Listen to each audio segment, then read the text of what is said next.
My name is John Passfield, and the title of this reading will be John and the Universan, Video 10, A Visit to Chichen, Itza, Part 1. So here's my book, John and the Universan. Nothing is known. So a beat-up old spaceship, two entities, maybe two humans, maybe two aliens, maybe one of each. Here's the summary on the back cover. On the way to visit Stonehenge, John wonders whether his English ancestors might have been involved in the building of that mysterious megalith. Suddenly, he finds himself being held prisoner in a spaceship by an alien who tells John that despite government secrecy on his home planet, he's heard rumors that over many centuries his ancestors have taken part in a series of major building projects here on Earth. Together, John and the alien embark on a tour of ancient sites, including Stonehenge, in search of their common ancestral roots. So the spaceship has been programmed to end at Stonehenge. Before that, they go to a number of these ancient sites, this one being Chichen, Itza. It's my contention that whatever the concerns of a story of a particular work of literature, this concern is to visit Chichen Itza and find out all about it. So whatever the concerns of a particular story of literature, the universal topic of all serious literature is the operation of myth creation, M-Y-T-H, myth creation in the human mind. We create myths in our minds. I will read a section of the visit of John and the Universan to Chichen Itza.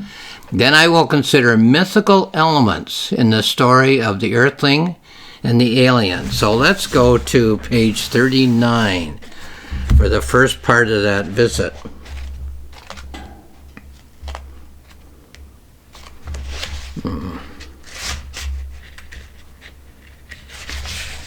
Here we are. Welcome, everyone, says our Chichen Itza guide. We've just boarded a tour coach in Cancun, the Universan and I. I hope that no one will be surprised when I inform you that this is a Chichen Itza tour. I hope you didn't think that it was a trip to a local beach. No need to tell you, it's hot this morning and will get hotter as the day goes on. How wonderful it is to be traveling in an air-conditioned coach. Outside our windows, you will notice we are taking a drive along the coast of the Mayan Riviera, and because of the length of the drive and the excellence of the local cuisine, we will stop and enjoy a breakfast, traditional or otherwise, en route. Now, John is sitting beside the alien on this tour coach. It isn't easy being human, the Universan said to me as we flew low and took in the view of Cancun.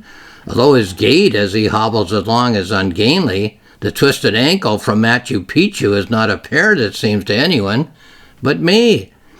Such magnificent craftsmanship, his ankle found was probably the only loose stone at Machu Picchu. A reminder, though it's too late now if you haven't read the brochure, to bring comfortable shoes, a swimsuit, a change of clothes, some sunscreen, biodegradable of course, and some money in US dollars, in case something takes your eye as we travel en route. A reminder that the use of a home video camera will incur a $5 charge with an additional estate tax, and that no tripods are allowed to be used on the grounds of the sacred site. Now, sit back and enjoy the scenery as we navigate the most beautiful stretch of the Mayan coast. The Universan continues to talk to John. Well, that scenario, pattern, template went on for centuries, eons, John, and the depletion of our resources continued apace. The Universan explains the history of his planet as we traverse the Mayan coast. Every so often, the situation reached a crisis, John. The elites became afraid. They were sucking all the life from our planet, but the planet was fighting back. Many things are different back home, John. Different plants, different animals, many things. But When threatened, deprived, shortchanged, they grow extinct, just like yours. We have no forests on our planet, John, but the elites had practically by then eliminated the things that I would equate to trees. We don't have plastics, but we do have trash of a different sort with which they had polluted the, I'll just say, oceans, although we don't have any of those. Our planet has no ozone layer, but the layer that we did have in abundance in earlier times was steadily being depleted over time. We don't have water or ice, but the disappearance of the earthly glaciers has its universal parallel, John, just the same. The lower people, those on the bottom feeders of life, as you would say, my people, John, the people I come from, learned to live without the things they didn't have. But the elites, John, as I said, became alarmed. Every so often they would contact the elites of your Earth and make a deal. And that's how your gigantic piles of rock were built, John, over centuries of earthly time. Thousands of slaves, thousands of slaves were transported by our spaceships from my planet, John, to the Earth. They looked like Earthlings, John. When they got here, they were able to speak the language when spoken to. When your people ordered them to tote that bale, pull that barge, tow the line, but they had no rights, John. They couldn't apply for citizenship, bring the equivalent of their wives. They had to go back home when the maniacal projects were done. Second-class citizen, beast of burden, subhuman, creature from space were the names that they were called. Children going home from school would taunt and jeer. They had to wear bracelets, John, so the humans would know who they were. Alien, John, was the label on every one. It led to their capture, John, if they should go on the lam.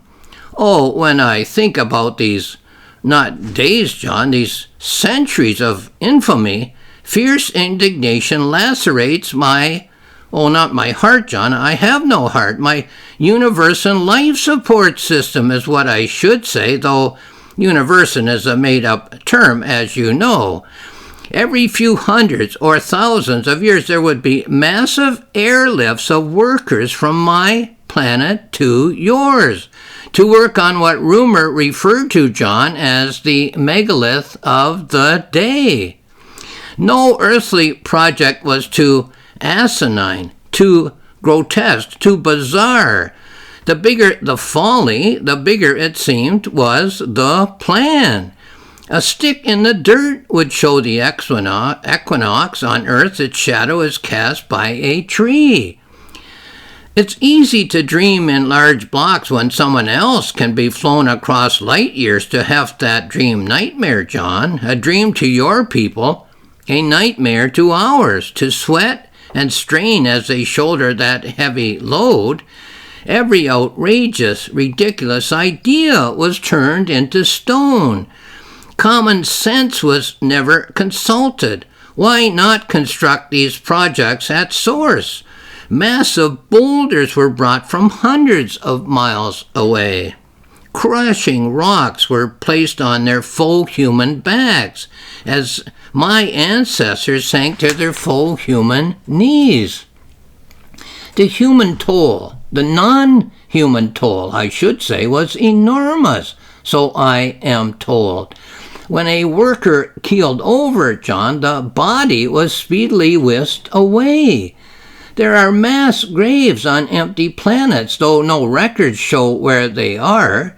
One of your space probes will get a surprise one of these days. The workers were sworn to secrecy, what you would call their partners, significant others, spouses, cohabitors, were not to know. Loose lips sink ships, I suppose the Earthlings would say.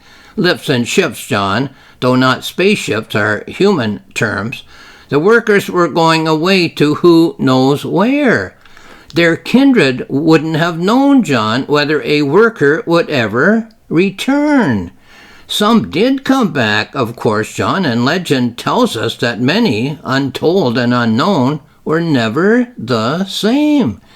They had seen things, John, that had hollowed them to the core. Oh, it makes my blood, let us say, boil, John, to relate this. Resentments burn in me for my ancestors. There are scars that are ocean depths deep on what would be, if I had one, my heart. Yes, these sites were visited by aliens, but it wasn't technology that built your monstrosities, John. It was slaves. So that's what the alien tells John about the rumor that he's heard on his planet.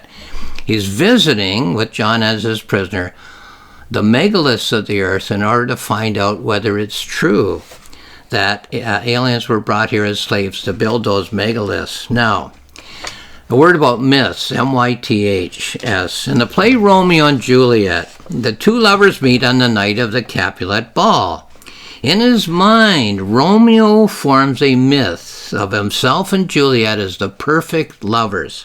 In her mind, Juliet forms a myth of herself and Romeo as the perfect lovers. So, we can say that Romeo and Juliet have a shared myth, a perfect partner myth. The shared myth means that the agenda of each, from the moment when they form these myths in their minds, is to make their shared myth an everyday reality. So, a lot of people use the term myth to mean unreality. A myth is unreal. No, a myth can be real, or a myth can be not real. When we form a myth in our mind, hey, I'd like to be an NBA basketball player, then we work hard to make the myth a reality. Unfortunately, circumstances intervene to prevent their shared myth becoming an everyday reality. So, a definition of tragedy could be said to be a story in which an imagined shared myth fails to become an everyday reality. There's tragedy. A shared myth fails to become a reality. So what does the story of Romeo and Juliet have to do with the story of an earthling and an alien? Well, if we consider that the term tragedy means that a shared myth fails to become an everyday reality, we can ask, is there a variation on the topic of a shared myth in the story of this short novel, John and the Universan, Nothing is Known? Two people set off on a quest. Do they have a shared myth? Are they going to find out something that's real that they share, or are they not going to find a shared myth? That's the question. So here again then is my novel, my short novel, John and the Universan, Nothing is Known. It's found on Amazon where there's more information. It's found on my website, johnpassfield.ca, where there's a planning notebook and a journal. I wrote a planning notebook while I was planning and writing this book.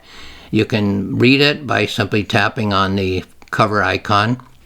I wrote a journal while I was polishing this book, and you can read that by tapping on the cover icon. So if you go to my publisher's website, rocksmillspress.com. There's more information. There's more information on Amazon, and there are 2 free books on my website, johnpassfield.ca. Lastly, I'll say thank you for watching this video.